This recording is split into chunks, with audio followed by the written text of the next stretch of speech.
Iran का एटमी programme अमरीकी ताउन से शुरू हुआ और अब अमरीका ही इसके खात्मे के दर पे है। 1957 में शुरू होने वाला जौहरी प्रोग्राम 90 की दहाई में तनाज़े की ज़द में आया।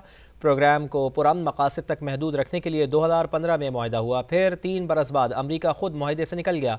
अब तक ईरान के दर्जनों एटमी साइंसदानों को कत्ल किया जा चुका है। हालिया ईरान इसराइल जंग की बुनियादी वजह भी एटमी प्रोग्राम ही है। ईरान का एटमी प्रोग्राम 1957 में अमेरिका के साथ एटम फॉर पीस प्रोग्राम के तहत शुरू हुआ। 1967 में अमेरिकी ताउन से तेहरान में पहला तहकीकी रिएक्टर कायम हुआ। 1979 के ईरानी इनकलाब के बाद ईरान और अमेरिका के दरमियान राबता टूट गया। एटमी प्रोग्राम सर्द खाने में पड़ा रहा। 90 की दहाई में ईरान ने एटमी प्रोग्राम को दोबारा फाल किया। 2006 में ईरान ने यूरेनियम की अफजुदगी का ऐलान किया तो अक़वाम मुत्तहिदा ने पाबंदियां आयद कर दी। सलामती काउंसिल के 5 मुस्तकिल अरकान और जर्मनी के साथ कई बरसों के मुज़ाकरात के बाद 2015 में ईरान एटमी मुआहिदा JCPOA तय पाया, जिसके तहत ईरान ने यूरेनियम अफजुदगी की सतह महदूद रखने और आलमी एटमी तवानाई एजेंसी को एटमी तनसीबात तक रसाई देने पर इत्तेफाक किया।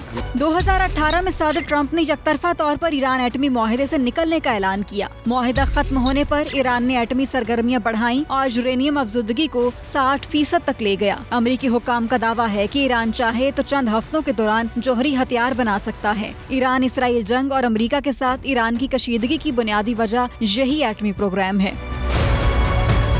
अब तक ईरान के दर्जनों एटमी साइंसदान इस प्रोग्राम की तकमील की राह में मारे जा चुके हैं। 2010 में डॉक्टर मसूद अली मोहम्मदी और डॉक्टर मजीद शहरयारी को कार बम हमले में शहीद किया गया। 2011 में डॉक्टर दारियुश रजाई और 2012 में डॉक्टर मुस्तफा अहमदी को टारगेट किलिंग का निशाना बनाया गया। 2020 में डॉक्टर मोहसिन फखरीजादा को रोबोट हमले में शहीद किया गया, जो ईरान के अहम तरीन एटमी साइंसदान समझे जाते थे। 13 जून 2025 को इसराइल ने ईरान पर हमला किया तो ईरानी एटमी साइंसदान भी मरकजी हदफ थे। अब तक मोहम्मद मेहदी तेहरानची, डॉक्टर फरीदून अब्बासी, अब्दुल हमीद मनोचर और अहमद रजा जुल्फिकारी समेत कई मरकजी एटमी साइंसदान शहीद हो चुके हैं। ईरान का एटमी प्रोग्राम 1957 में अमेरिका के साथ एटम फॉर पीस प्रोग्राम के तहत शुरू हुआ। 1967 में अमेरिकी ताउन से तेहरान में पहला तहकीकी रिएक्टर कायम हुआ। 1979 के ईरानी इनकलाब के बाद ईरान और अमेरिका के दरमियान राबता टूट गया। एटमी प्रोग्राम सर्द खाने में पड़ा रहा। 90 की दहाई में ईरान ने एटमी प्रोग्राम को दोबारा फाल किया। 2006 में ईरान ने यूरेनियम की अफजुदगी का ऐलान किया तो अक़वाम मुत्तहिदा ने पाबंदियां आयद कर दी।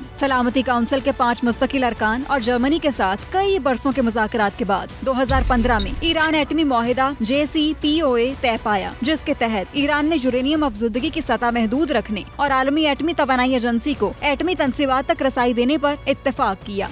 2018 में सदर ट्रंप ने यकतरफा तौर पर ईरान एटमी मुआहिदे से निकलने का ऐलान किया। मुआहिदा खत्म होने पर ईरान ने एटमी सरगर्मियां बढ़ाई और यूरेनियम अफजुदगी को 60% तक ले गया। अमरीकी हुकाम का दावा है कि ईरान चाहे तो चंद हफ्तों के दौरान जौहरी हथियार बना सकता है। ईरान इसराइल जंग और अमेरिका के साथ ईरान की कशीदगी की बुनियादी वजह यही एटमी प्रोग्राम है।